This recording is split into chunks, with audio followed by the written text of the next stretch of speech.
Bon sabbat à tous, à toutes. Quel beau soleil. Quelqu'un a dit qu'il aurait échangé le soleil pour la chaleur. Moi, je dis j'aurais gardé le soleil et j'aurais pris aussi la chaleur. Je suis très, très gourmand.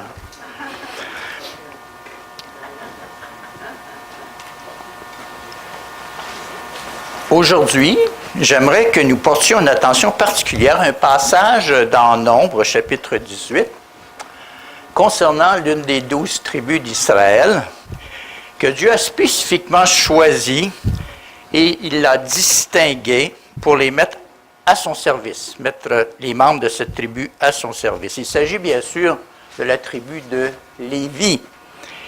Les descendants de cette tribu sont appelés les Lévites. Alors, nous allons voir dans quel but, dans ce premier message, premier demi-message, dans quel but Dieu les a choisis, et nous allons apprendre de ces textes davantage sur notre rôle en tant que des aides à notre grand sacrificateur qui est Jésus-Christ. Il y a un parallèle entre l'institution des Lévites et ce que nous faisons aujourd'hui. Alors, le passage, c'est dans Nombre 18, pour commencer, au verset 20. Nombre 18, verset 20. Une recommandation de la part de Dieu, ou une parole de Dieu, qui d'ailleurs pourrait servir de titre, un extrait va servir de titre, si vous voulez, à ce message. C'est l'Éternel dit à Aaron, « Tu ne posséderas rien dans leur pays », en parlant de toi et bien sûr tous les Lévites, on va voir ça. Et il n'y aura point de part pour toi au milieu d'eux, c'est-à-dire des autres tribus d'Israël. C'est moi qui suis ta part, ou ta portion, et ta possession au milieu des enfants d'Israël. Alors, on va voir un peu en quoi Dieu peut être notre part, et on va voir en quoi les Lévites sont pour nous, dans certains aspects de leur service à l'Éternel, un exemple pour nous.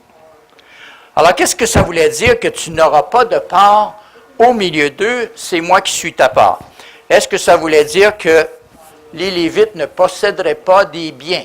Réponse, non. Ils pouvaient posséder des biens matériels comme les autres Israélites. Est-ce que ça voulait dire qu'ils ne pouvaient pas habiter des maisons comme les autres citoyens d'Israël? Réponse, non. Ils pouvaient avoir leur maison.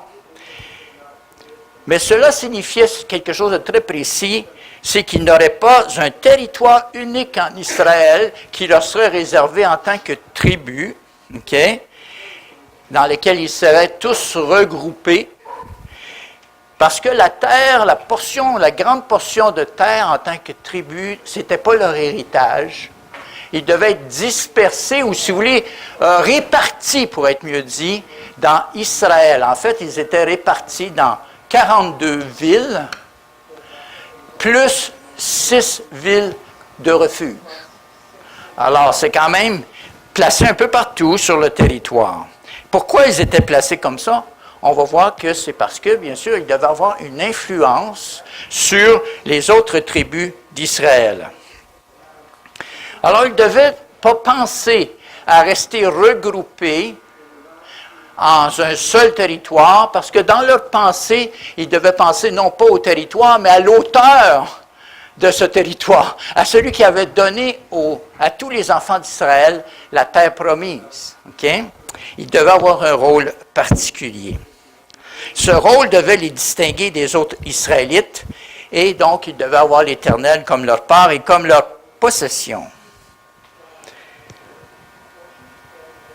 Alors, les Israélites, on va le voir, étaient regroupés en partie autour du coffre de l'Alliance, ou si vous voulez, du tabernacle, mais aussi donc dans 48 villes en tout.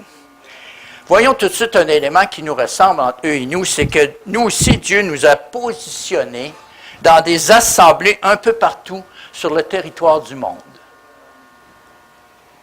Et nous sommes ses représentants. Il nous a placés dans le corps du Christ, là où il l'a voulu. Nous avons été choisis et nous avons été placés là où il l'a voulu.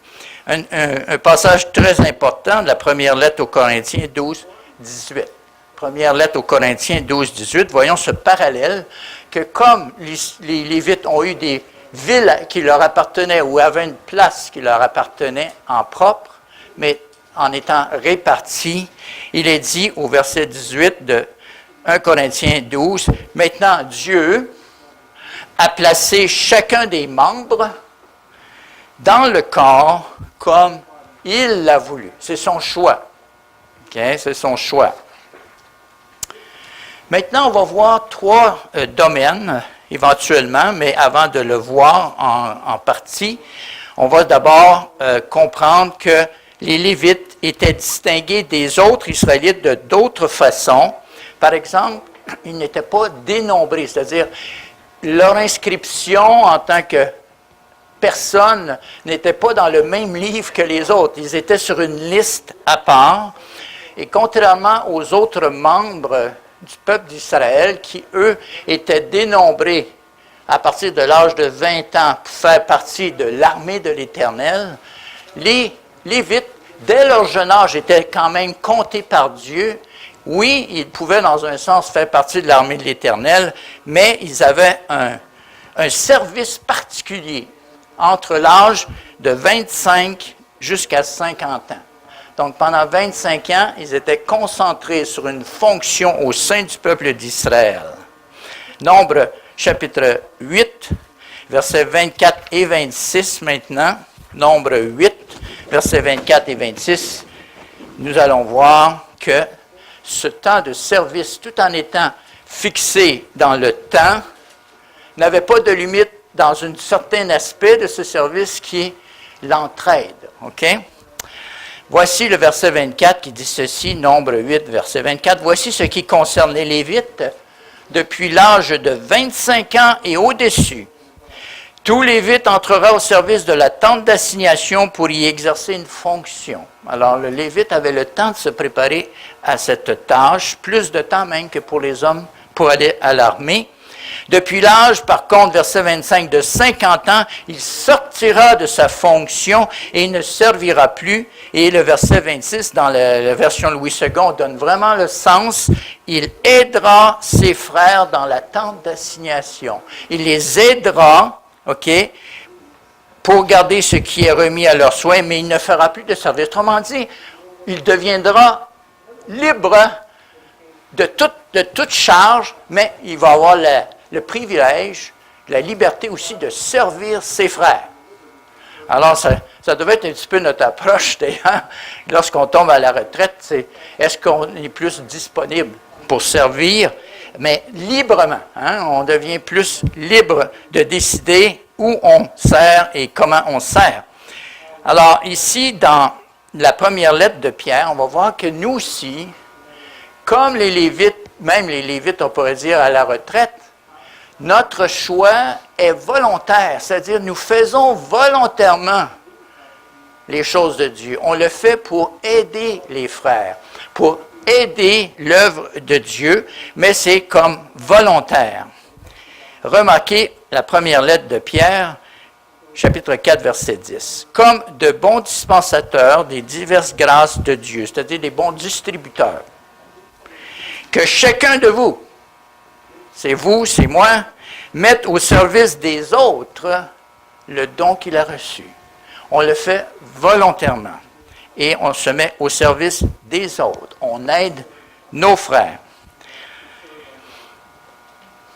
Alors voyons maintenant trois tâches particulières que les Lévites avaient. On va les retrouver un petit peu plus loin. Dans Deutéronome 10, verset 8, c'est clairement établi ici trois éléments, trois aspects de leur service ou de leur fonction ou de leur raison d'être. Deutéronome 10, verset 8. « En ce temps-là, l'Éternel sépara la tribu de Lévi et lui ordonna de porter l'arche de l'alliance de l'Éternel, de se tenir devant l'Éternel pour le servir et de bénir le peuple en son nom. Ce qu'elle a fait jusqu'à ce jour. C'est pourquoi Lévi n'a ni part ni héritage avec ses frères. L'Éternel est son héritage. Sa part, son héritage, comme l'Éternel, ton Dieu, le lui a dit. » Alors, voici les trois aspects du rôle des Lévites listés ici. La première, il lui ordonna, c'est-à-dire à la tribu de Lévi, de porter l'arche de l'alliance de l'Éternel. Première tâche. Deuxième tâche ou deuxième fonction, de se tenir devant l'Éternel pour le servir. Et le troisième est de bénir en son nom. OK? Alors, première tâche, on va voir ça un petit peu plus en détail. Porter l'alliance de l'Éternel. Vous allez dire, mais comment on peut faire ça? Ça appartient vraiment aux Lévites, hein? Parce que d'abord, on ne sait pas où est, où est l'arche maintenant, aujourd'hui. Alors, est-ce qu'on est en chômage pour ça? Juste comme pour vous, d'abord, illustrer un petit peu ce qui se faisait, il y a beaucoup d'instructions entre Exode puis Deutéronome, hein? Concernant le rôle de chacun des membres du peuple de l'Éternel, mais il y a beaucoup de directives concernant les Lévites comme tels.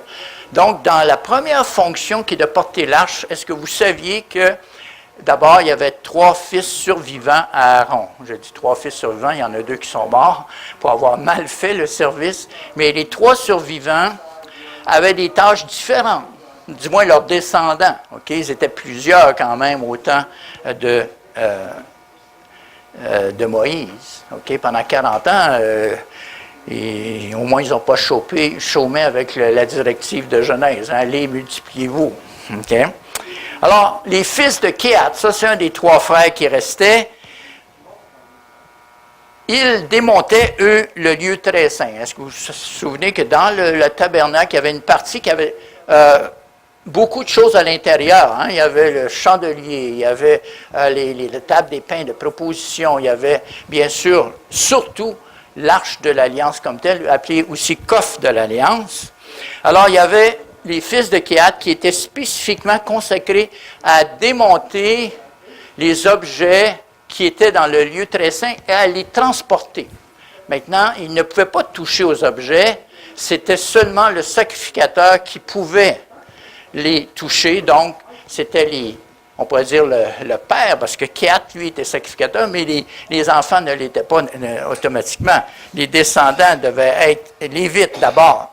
Tous les lévites, c'est-à-dire tous les sacrificateurs sont lévites, mais tous les lévites ne sont pas sacrificateurs, OK? Alors donc, cette première catégorie démontait le lieu très saint, les fils de Kéhat. Les autres étaient les fils de Gershon. Eux, ils avaient une tâche, c'était de démonter les toiles du tabernacle. Au-dessus du tabernacle, il y avait des pots. Hein? Il y avait plusieurs couches de pots, des grandes pots, et eux avaient la fonction des plier, des démonter, des plier, des charger et des transporter.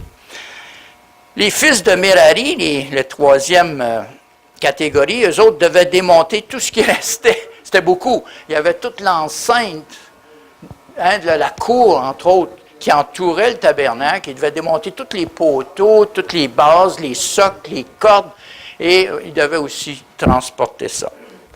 Si vous voulez voir ces catégories-là, vous pouvez prendre entre nombre 4, verset 3, jusqu'au verset 33. Là, c'est tout réparti, ça. Mais ce qui nous intéresse là-dedans, c'est qu'est-ce que ça veut dire pour nous porter l'arche de l'Alliance de l'Éternel? Bien, c'est ce qui est surprenant, c'est que c'est nous qui portons, n'est-ce pas, la présence de Dieu. Nous sommes le temple de Dieu et nous portons à l'intérieur de nous la présence même de Dieu. Nous portons l'arche de l'Alliance en nous, autrement dit. Et dans l'arche, on le sait, ou dans le coffre de l'Alliance, il y a plusieurs choses, entre autres les tables de la loi, comme ça a été dit dans la prière. Combien j'aime ta loi, parce qu'on doit en prendre soin et on doit la transporter. Il y a aussi l'autre chose, la manne, hein, la nourriture de Dieu, on porte ça aussi. Okay? Il y a tout le symbolisme. Alors, nous pouvons dire que nous accomplissons cette première tâche en portant la présence de Dieu partout où l'on va. Hein? Maintenant, ça peut être dangereux. Espérons que c'est surtout dangereux pour les autres, mais ça peut être dangereux pour nous. Est-ce qu'il y en a qui se souviennent de l'histoire de Uza?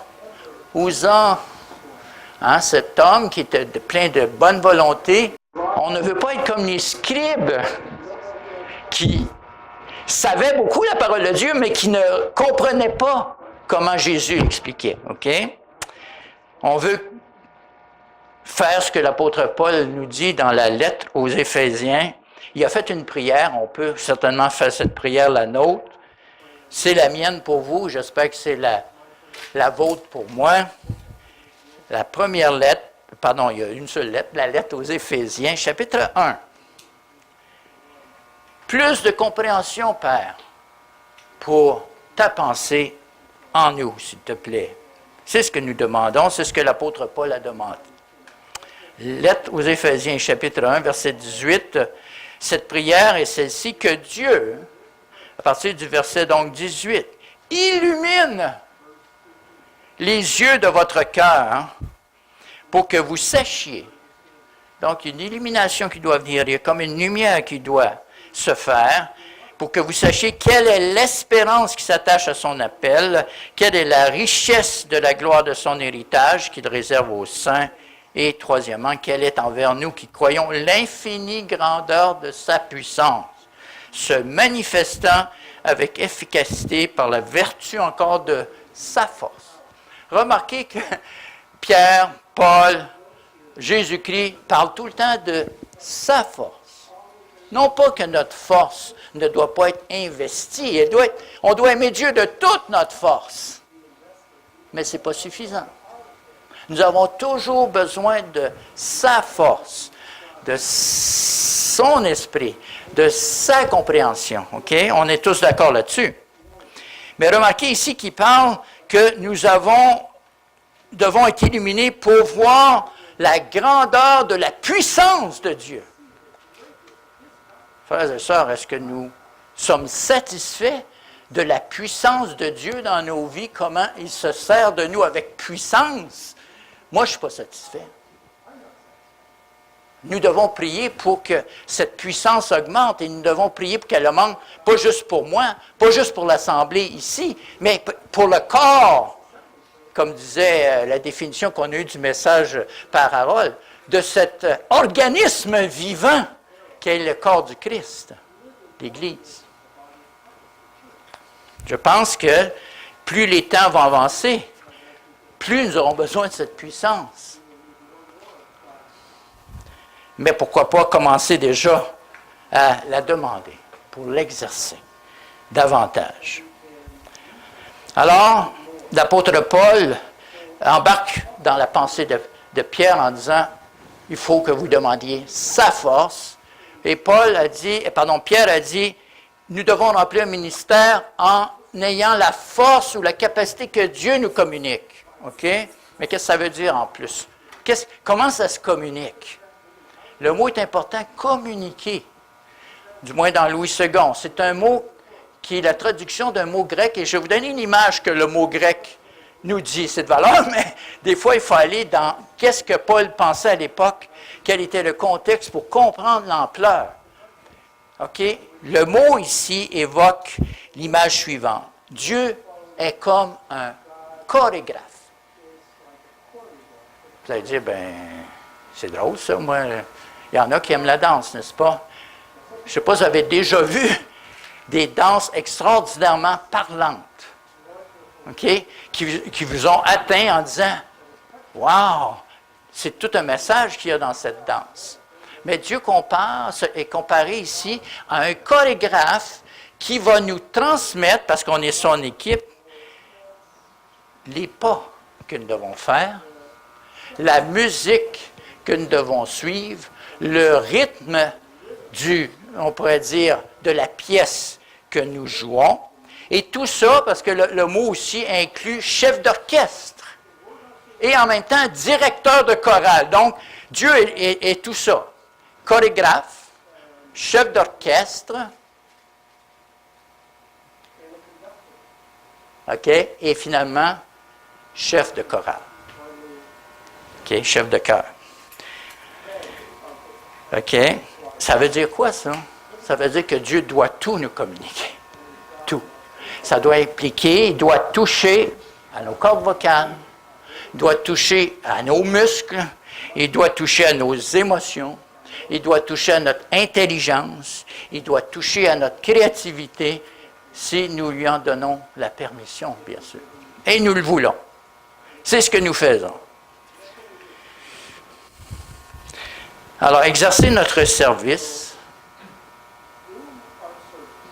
de Dieu, le service de Dieu, c'est assister notre souverain sacrificateur selon le don qu'il nous a donné. Et, bien sûr, vous allez dire, mais moi, je ne sais pas exactement c'est quoi mon don. C'est fort possible, hein? Et même, je pourrais dire mes dons, parce qu'on a tous un don commun, on a tous le même, c'est le don du Saint-Esprit. OK? On l'a, ça. Mais la manifestation de ce don peut se faire en d'autres formes, en plusieurs éléments. OK? La Bible est claire là-dessus, elle liste beaucoup de dons possibles.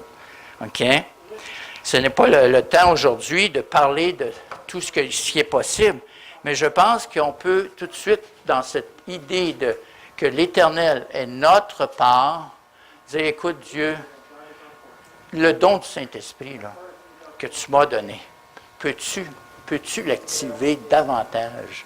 Peux-tu faire que j'en sois vraiment rempli?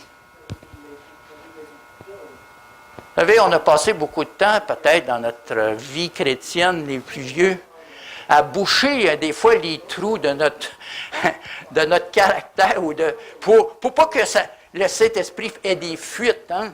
Mais je vais vous dire une chose, c'est très utile qu'on fasse cela. Mais si le Saint-Esprit est en quantité énorme, à ce moment-là, on a le temps d'aider et d'aimer. Et tout ce qui s'en va par les fuites peut devenir même utile. OK? C'est-à-dire que Dieu est beaucoup plus généreux que parfois on se l'imagine. Alors, ça, c'est d'être au service de Dieu en tant que lévite. Dernier point, de bénir le peuple en son nom. OK? Il nous reste quelques minutes pour le faire. Mais quelles sont les personnes à bénir? N'oublions pas que les Lévites étaient une société au milieu d'une société. C'est-à-dire, ils formaient une société à part, mais dans la société de tous les Israélites. Ils n'en étaient pas séparés, ils en étaient des instruments. OK? Ça veut dire quoi pour nous? Certes, on sait que nous sommes comme des disciples saints, qui sommes enseignés à chaque jour par Jésus-Christ. Mais savez-vous que même les disciples, quand ils étaient disciples, même quand ils n'étaient pas encore complètement formés, ils étaient constamment dans des stages pratiques. C'est-à-dire que même s'ils n'étaient pas complètement prêts, Dieu les utilisait pour aller dans la population et amener la sagesse que Jésus-Christ leur communiquait et la puissance que Jésus-Christ leur communiquait. Alors, les Lévites, oui, se bénissaient entre eux, mais ils bénissaient tous les autres aussi. OK? Vous savez, l'adversaire, je parle pour moi, je sais qu'il aimerait nous isoler de tous ceux que nous pourrions influencer et que nous avons à influencer. Il aimerait nous isoler, entre autres, de nos enfants, pour qu'on ne puisse pas autant les influencer. Il aimerait nous isoler de notre communauté. Et il aimerait aussi nous isoler même de notre peuple.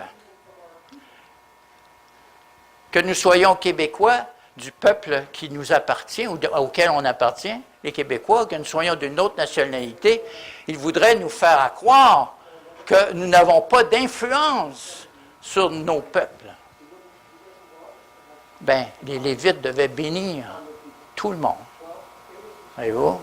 Nous sommes des bénédictions sur deux pattes. OK? Et ça se faisait, entre autres, c'est une des façons, par les 6 villes de refuge. Qu'est-ce qu'était une ville de refuge? C'était des Lévites assemblés comme une communauté qui accueillait celui qui, par mégarde, était à la mauvaise place au mauvais moment et avait commis un péché contre même, je pourrais dire, sa volonté, en tuant quelqu'un par mégarde, OK? Par accident. L'image de ça, pour nous, c'est quoi aujourd'hui? Ben écoute, on est tous les premiers à avoir eu accès à la ville de refuge. On était tous des fugitifs, hein, ou que l'adversaire talonnait pour réclamer notre perte, hein, pour se venger de ce que nos péchés. Et nous nous sommes réfugiés dans la ville de refuge de l'Église de Dieu. OK? Et quelle est notre tâche? Maintenant que nous formons une ville de refuge, nous-mêmes, bien, c'est de laisser les autres aussi venir et dire, venez vous réfugier, nous allons voir comment s'appliquent les principes de justice ensemble, et nous allons voir si vous êtes repentis, si vous vous êtes détournés, si vous avez besoin, n'est-ce pas, du pardon de Jésus-Christ. C'est ce que Jésus-Christ vous offre. Alors, ça fait partie, bien sûr, de notre tâche de lévite. Mais vous savez, ça se peut que des fois on se détourne de notre tâche. En tout cas, Jésus-Christ a cru bon de le signaler. Que parfois, Dieu s'attend à ce que vous et moi, on fasse quelque chose et on ne le voit pas ou on ne préfère pas le voir et Dieu doit utiliser quelqu'un d'autre pour le faire et ce quelqu'un d'autre n'est même pas parfois un enfant de Dieu. Que ce soit pour nous provoquer à la jalousie, au zèle, OK? C'est dans la parabole qu'on appelle nous, pardon, j'ai entendu Carl traduire en arrière, j'ai switché avec un mot. Hein, switcher, ça c'est un bel anglicisme. Avec un mot anglais, j'ai dit of, la parabole of. Ça c'est la parabole du bon samaritain. Alors, vous connaissez l'histoire, hein? C'est l'histoire d'un homme qui s'en allait, je pense, vers Jéricho. En tout cas, il est tombé parmi les brigands, ils l'ont battu, puis ils l'ont laissé à demi-mort. Et voilà, au verset 31, qu'est-ce qu'on lit? On approche de la fin, mais pourtant la tâche est devant nous. Verset 31, un sacrificateur. Luc 10, verset 31, un sacrificateur qui par hasard descendait par le même chemin, ayant vu cet homme, passa outre. Je pense à une autre traduction, se détourna. Verset 32. Est-ce qu'un enfant de Dieu qui a une tâche de lévite pourrait faire la même chose? Un lévite qui arriva aussi dans ce lieu, l'ayant vu, passa outre. Et on connaît le reste. Un Samaritain qui voyageait, c'est-à-dire un non-converti, hein, qui voyageait, était venu là, fut ému de compassion lorsqu'il le vit. Il s'approcha, banda ses plaies, en y versant de l'huile et du vin, et remarquez tout ce qu'il a fait. Il le mit sur sa propre monture, le conduisit à une hôtellerie et prit soin de lui. Wow! Appelé à bénir, c'est de prendre soin de la personne dans son besoin au moment où il se présente. Le besoin. Et où aussi la personne est devant nous. En passant, l'homme était tellement à demi-mort qu'il n'a rien demandé. Hein? Il n'a rien demandé. Mais le Samaritain a vu le besoin. Et moi, je prie, frères et sœurs, je vous le dis franchement, pour avoir cette compassion du Samaritain, parce que moi, mes yeux sont comme ça, là. J'ai tellement de choses à faire, j'en ai plus tellement, là. Je suis à la retraite, mais dans ma façon de penser, là, je suis comme ça, là. Je m'en vais droit, là. Et tout ce qui est en dehors de mon but, ben, c'est éliminé automatiquement. C'est un réflexe. Alors, j'ai besoin que Dieu me transforme. Première lettre de Pierre, on arrive à la dernière écriture. Il me reste 2 minutes pour conclure.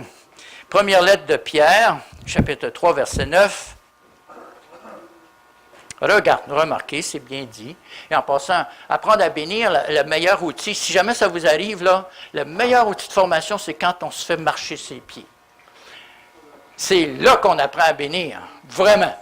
Parce que là, on ne fait plus de distinction à qui bénir, qui ne pas bénir. C'est, vu qu'on doit bénir, Ben, le test, c'est est-ce que je vais pouvoir être capable de bénir celui qui marche sur les pieds?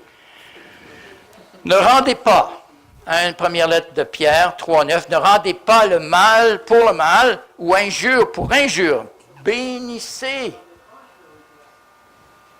Au contraire, car c'est à cela que vous avez été appelés. La troisième tâche du sacrificateur, du Lévite, c'est de bénir. C'est à cela aussi que nous sommes appelés, afin d'hériter la bénédiction. Quel privilège nous avons, frères et sœurs, de nous tenir en présence de l'Éternel pour recevoir sa force et ses dons spirituels, de le servir avec tout notre être, notre corps, nos émotions, notre esprit, et de bénir toutes les personnes que nous rencontrons et à laquelle nous pensons. Exerçons ces privilèges avec générosité, simplicité et constance. Et quel sera le résultat? Nous porterons éternellement la nature divine. Nous nous tiendrons éternellement sa présence pour le servir. Et nous hériterons la bénédiction lorsque Jésus dira, « Venez, vous qui êtes bénis de mon Père, prenez possession du royaume de Dieu. »